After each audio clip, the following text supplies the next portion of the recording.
Wat is nou de liefde? Iets mandje wat een oor eens net kent.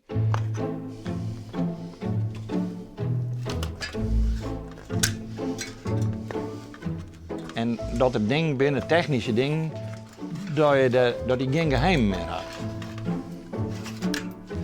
Als ik jou vertel dat dit een koplamp is, geloof je dat? Het maakt het mij niks uit als je nog met een Swabby Bobby fiets komt of een hubbelde pup, of het maakt het mij niks uit. Als er onderdelen van die fiets te leveren binnen ergens, dan meent ik dat. Ik ga wel fietsen gaan en kan een onderkoert net vinden wat het weer. Of wil het net vinden, omdat ze na een verkepen willen, ken ik, weet ik net, dat is hun keus. Maar dan vind ik dat wel uit.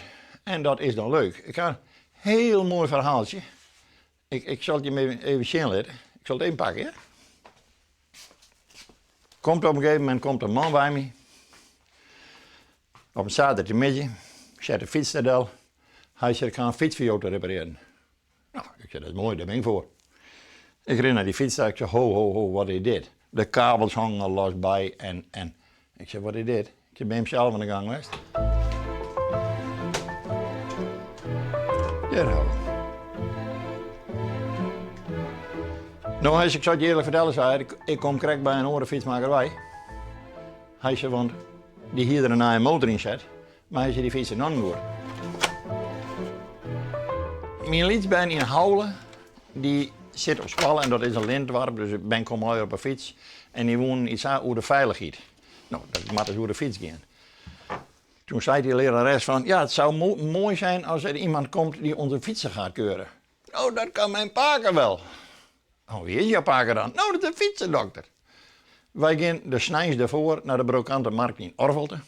Ik zie de dokterstasje erin. Ik dacht, goh, dat is leuk. En we komen mensen door squallen. En kom ik met de tasje aan. Nou, ik zeg, hier is dan de fietsendokter. Ik zeg, dan ga ik mijn spulletjes maar pakken. En dan ga ik jullie fietsen maar eens beluisteren. Nee, dat moet zo niet. Prachtig natuurlijk.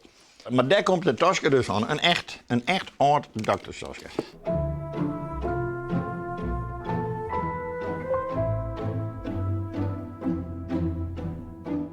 Er is een oorzaak en er is een gevolg. Als je er een waterplas in en je krijgt weer te vormen, wat doe je dan? Oor de sokken aan? Nee, dat jouw niks. Je moet oor de schoon geven. Wat een schoonbestek. Nou, en dat is mijn fietsen krijg ik. Er is dus een cirkel, als er een storing is, een cirkel, daar markeert het aan. Nou, en dat probeer ik u te zien. En dat ben dus mijn patiënten. Ik ga nog steeds veel in het leven, ja. Ik ga ook wel een hele moeilijke tijd gaan. Ja, mijn vrouw is ziek geworden. Een spierziekte. Dat we eind 1990 had mijn vrouw zelf de door op slot draait. En dan hebben we alles uitverkocht toen. En in het begin wie er wel eens toen wij stappen dat ze zeiden, oh, houd op, en alle rare praatjes, failliet, nou, verre van dat. Maar toen mijn vrouw in de rolstoel kwam, toen zeiden ze wel meer. En toen ze wij toen, ja, op een gegeven moment weer je weer feesten, dat we oorlijke letter, nadat ze wij weer je weer feesten. Nou, ik leefde wat als een zombie. Mijn leven weer oer. Dankzij mijn been ben ik er nog. En toen werden we feesten en toen vregen ze mij een beetje linkse slag van, ja, we moeten aan zien hebben muntjes te verkepen. Ja, ik zeg, jongen, ja, ik ga er helemaal geen zin aan. Nou nee, maar die maat die wel. Nou ja, toen dan maar even. Maar dat weer helemaal bedoelen, hè. Zo'n, ik sta bij de deur als portier.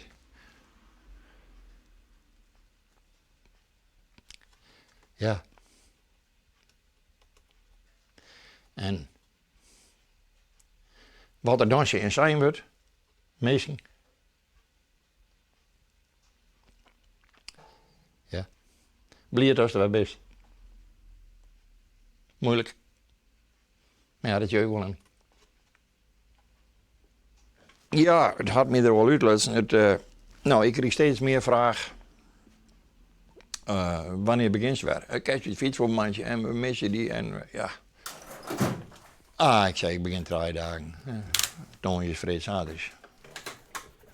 Jongen, dat begon van dag in en zo'n vlug. Ik smoor direct in het werk.